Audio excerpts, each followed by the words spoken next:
तो मैं आऊं ना और थोड़ा मैं समझाऊं कि इसके पीछे कारण क्या है।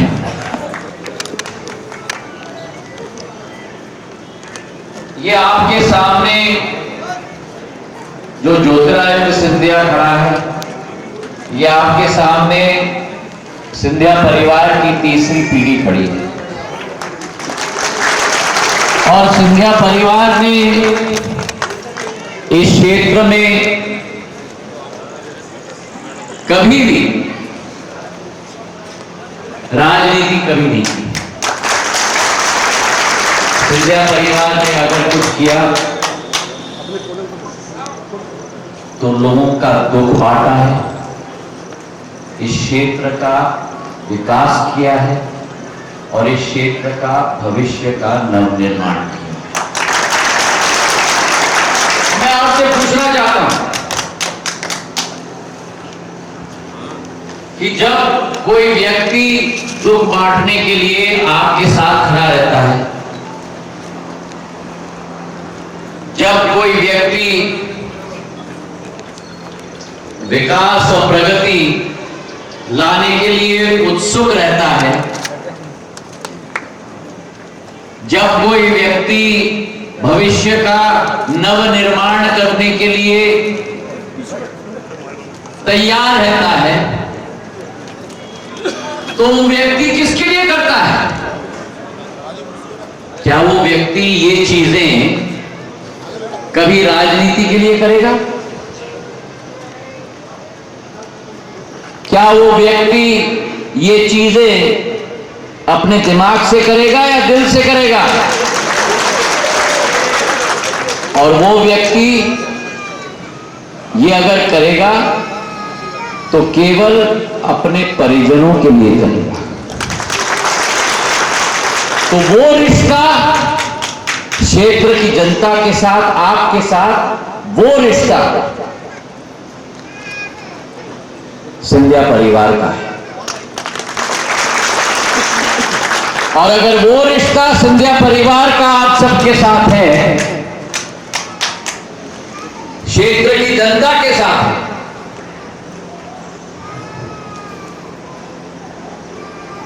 तो आप लोग तो एक एक पोलिंग के मुखिया हो।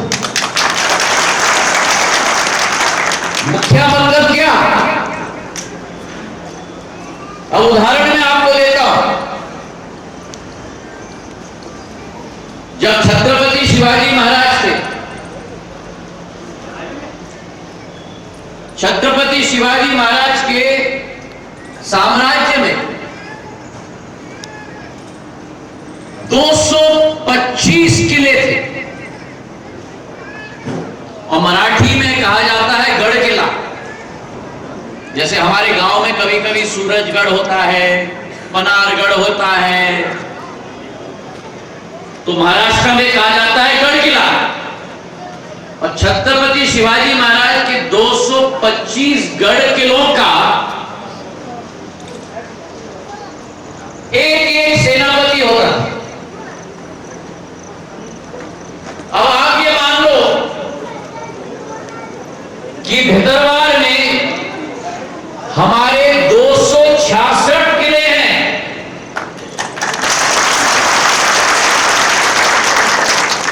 और आप सब उन 266 किलों के सेनापति बैठे हैं।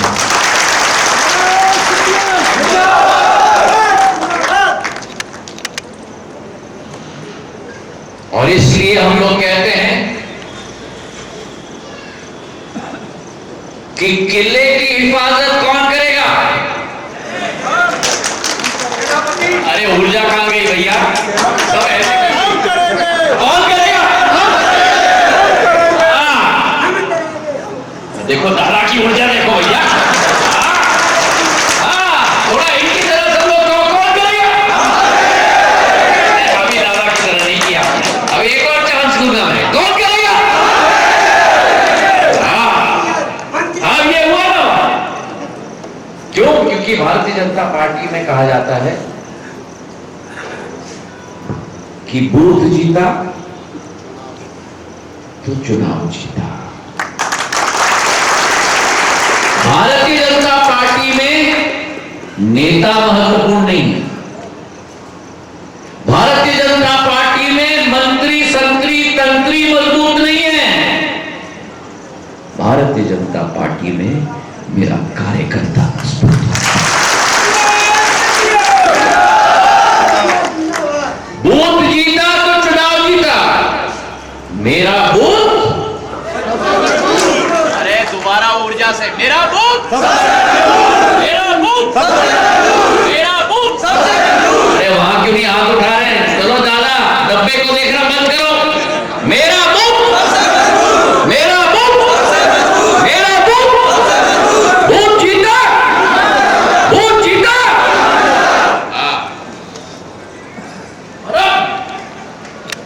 अगर मेरे सेनापतियों को ऊर्जा देना है, आज मेरे सेनापतियों को किस बात की जरूरत है? मैं मानता हूं कि मेरे सेनापति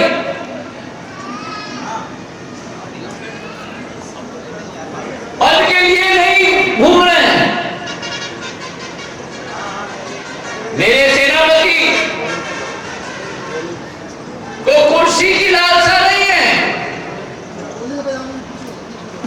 जरा यहां कोई नहीं खड़ा रहे, मेरे साथ कोई नहीं चलेगा। आप लोग सब अपने पोलिंग पे बैठो। कोई यहां मेरे साथ न चले। मैं केवल इन लोगों का हूं। मैं आऊंगा ना लूंगा, मैं एक एक से मिलूंगा। आप देखते जाओ।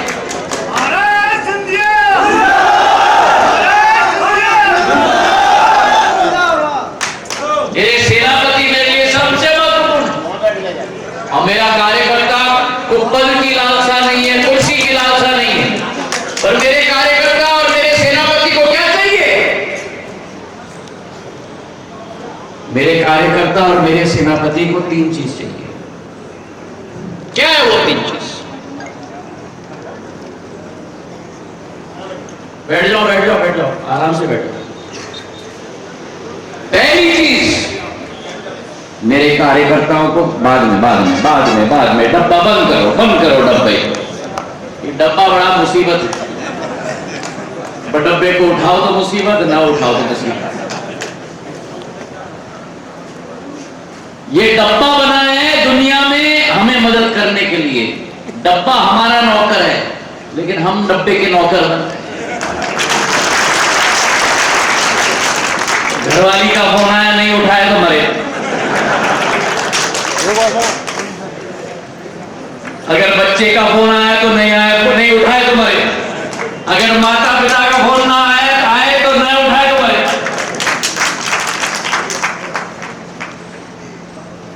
तीन चीज की जरूरत है मेरे कार्यकर्ता।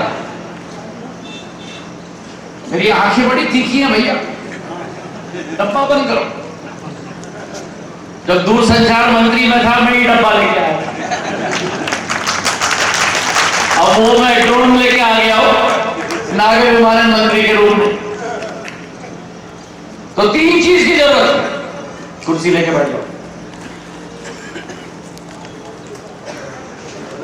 पहली चीज, मेरे कार्यकर्ता को मान की जरूरत है। दूसरी चीज, मेरे कार्यकर्ता को सम्मान की जरूरत है। और तीसरी चीज, मेरे कार्यकर्ता को पहचान की जरूरत है।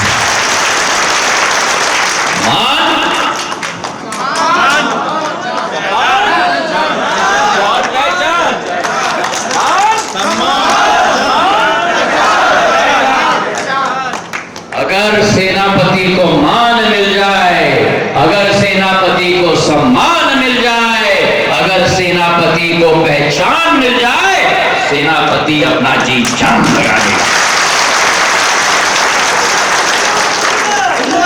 और ये कार्यक्रम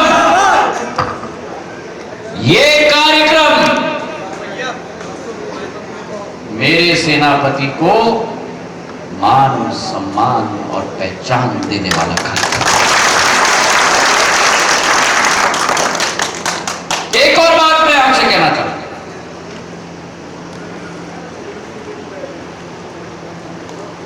आप ये मत समझना कि चुनाव आ गया इसलिए कार्यक्रम। क्यों? मैं जानता हूं, क्योंकि सामान्य तौर पर नेता कार्यकर्ता को केवल चुनाव के समय में याद करते हैं।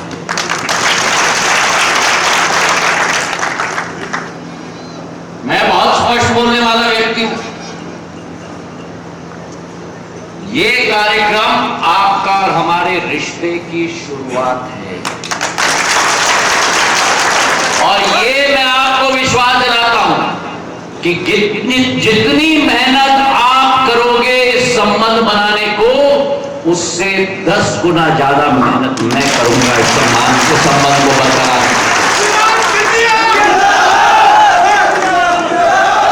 और ये आप समझ लेना, मेरा विश्वास है, मेरा संकल्प है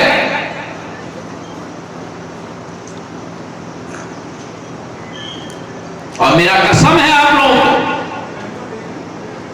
कि ये सतत संवाद, सतत संपर्क का अभियान हर साल एक बार हम लोग जरूर आयोजित करें। मेरे रिश्ते जो बनते हैं मेरे भाई और बहनों, मेरे रिश्ते दिमाग और दिमाग के नहीं बनते, मेरे रिश्ते दिल और दिल के बनते हैं। और वही कोशिश मैं आप लोगों के साथ करूं। आज चुनाव की ब्यूगल बज चुकी है। रणभूमि में दोनों सेनाएं तैयार हो चुकी हैं। आज मैं अटल जी को याद करता हूं और आपको निवेदन करता हूं और श्री गणेश करना चाहता हूं। आज 9 तारीख को चुनाव आयोग ने घोषणा कर दी। मैं अटल जी के शब्दों में आपको कहना चाहता हूं, भैया इस बार भितरवार में तो आर या पार की लड़ाई है।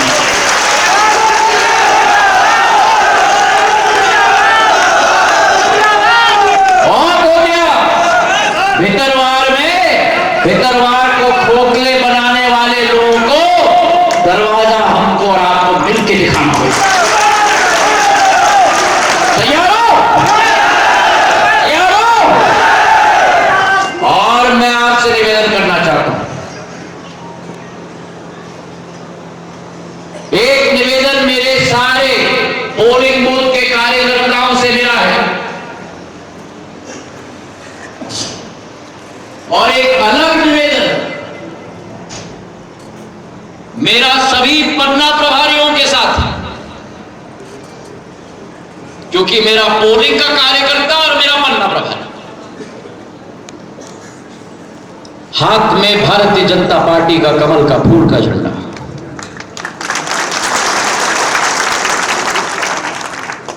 जैसे सेना के साथ साथ पुराने जमाने में जब रणभूमि में जाते थे ना,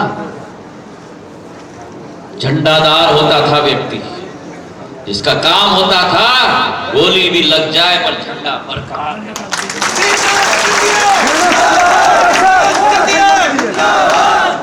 आप झंडेदार हो और आपसे और मेरे पन्ना प्रभारी से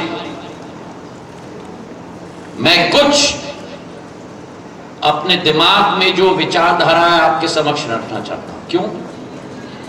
क्योंकि रणभूमि में जब हम जाएंगे केवल हर हर महादेव करके नहीं हो पाएगा।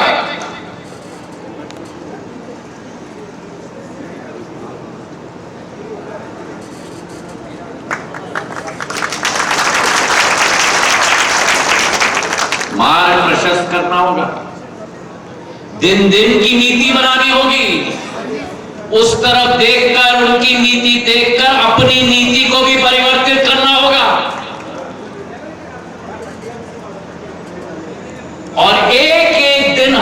महत्वपूर्ण है। तो पहला मैं आपसे निवेदन करना चाहता हूं कि एक एक पोलिंग पर एक व्यक्ति अपना पेन निकालकर कागज का पर्ची निकालो। 9 चीज मैं अपने पोलिंग बूथ के कार्यकर्ताओं से निवेदन करना चाहता हूं और 6 चीज पन्ना प्रभारी के। तो हर व्यक्ति पेन निकाले, डब्बा नहीं, डब्बा को डालो पॉकेट के अंदर। डब्बा नहीं, हमारे